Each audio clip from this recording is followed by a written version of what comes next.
እንድትጣሉ ስለ ቢላውም ጉዳይ ሁሉንም ነገር ያደረኩት እኔ ነኝ። ከስር ከስርህ እያልኩኝ ይህን ሁሉ ነገር ስሰራ የቆየሁት የገዛኝ ቀኝ እጅ የምትለው የእንጃ አላውቅም። ብዙ አመት አብረን ሰርታችሁ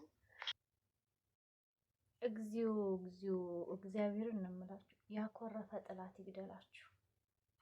ከሚስቅ እየሳቀ ከሚገላችሁ ጥላት ያኮረፈ ጥላት ይግደላችሁ። ከቂጥ ከቂጥህ እያልኩ እኔ ነኝ ይላል እንዴ?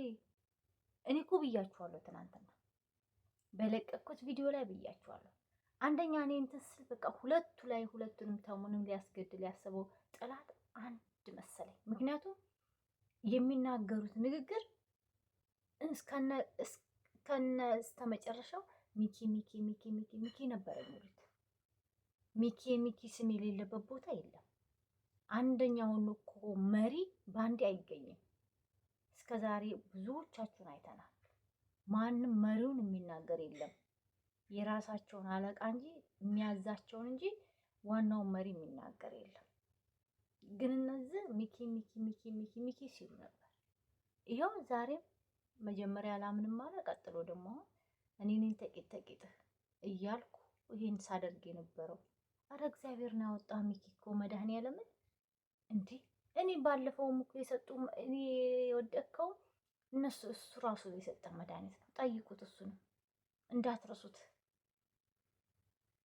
እንዴ በዚህ ልክ ጥላት አብሯችሁ እየሳቀን እንደዚህ ሲጫወትባችሁ፣ ለዛ ነው ለራሳችሁ አትሆኑም፣ ለራሳችሁ አታቆሙም እላችሁ። የሆነ ነገር ሲፈጠር ለእኛ ለተመልካቾች ነገሮችን ከማሯሯጥ ለምንድን ነው የተፈጠረው? መሀላችን ያለውን ሰው እናጣራትሩ። ማንም አይታመንም በአሁኑ ሰዓት እኮ። ዛሬ የእናት ልጅ የማይታመንበት ጊዜ ነው ያለነው። ብር የበለጠበት ጊዜ ነው ያለነው። ብር ካለ በቃ የእናት ልጅ አይደለምና እናት አባት ጎዳና ላይ የሚጣሉበት ጊዜ ነው የደረስነው።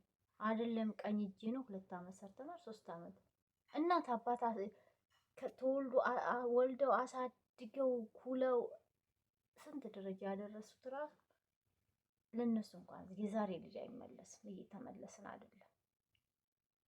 ስለዚህ እናንተ አብሯችሁ የሚሰራውን ሰራተኛ ነው የምታምኑት። ከጀግኖቻችን እንደናንተ የመስዋዕትነት ከሚከፍለው ይልቅ አጎናችሁ ያለውን ሰው ነው የምታምኑት። እመኑ። ግን 100% ማመን አይቻልም በአሁኑ ሰዓት። በጣም ነው የሚያሳዝነው። እንኳንም ደግሞ የተሙ ቤት ተዘረፈ። እንኳን ተዘረፈ የተሙ ቤት ባይዘረፍ ኖሮ ይሄ ነገር ውስጡ አያወጣም። ተሙን በቃ በዛ በጩቤው ይዞ ሚኪ እስር ቤት ነበር የሚገባው። ግን እንኳንስ የተሙ ቤት አጎት ተብዬው ብሩ ራሱ እንዳያመልጠው፣ ወንጀሉም እንዳያመልጥ እሱ ራሱ ቤተሰቦቹን ወንጀለኛ እያደረገ ነው። ግን የዛለታ ደግሞ ልክ ለሚኪ ተቆርቋሪ ሆኖ እኔ በጣም እኔ እንጂ አላውቅም። ብቻ ለማንኛውም ምን ልላችሁ ነው ጀግኖቻችን፣ ምንም ቢሆን ራሳችሁን በራሳችሁ ብትጠራጠሩ እንኳን ምንድን ነው ብላችሁ ማሰብ አለባችሁ። ምንድን ነው ከኋላችን ያለው ማን ነው? ለምን ብዙዎቻችሁ የገዛ የራሳችሁ ሰው ነው የምታምኑት ሰው ነው እየከዳችሁ ያለው። የምታምኑት ሰው እንዳለ ፋይላችሁን የያዘ ሰው ነው እየከዳችሁ ያለው። ስለዚህ ምንድነው እርስ በራሳችሁ መፈታተሽ አለባችሁ። ማለት አባል ናቸው እነዚህ አብረው ነው የሚሰሩት ረዥም ጊዜ ቆይተዋል እያላችሁ እራሳችሁን ዝቅ አድርጋችሁ ከወንድማችሁ ለዛኛው ሰው አታድሉ። ይሄንን ነው የምለው እኔ። ብዙዎቻችሁ እኛ መልካችንን እንታዘባለን። በምንታዘበው ሰዓት ልክ የምናየው ይሄንን ነው። በእናንተ ውስጥ ያለው ድክመት ይሄ ብቻ ነው። ጥበቡም ሁሉም እንዳለ ነው። እውቀቱም እንዳለ ነው። ለሰው የምትደርሱትም እንዳለ ነው።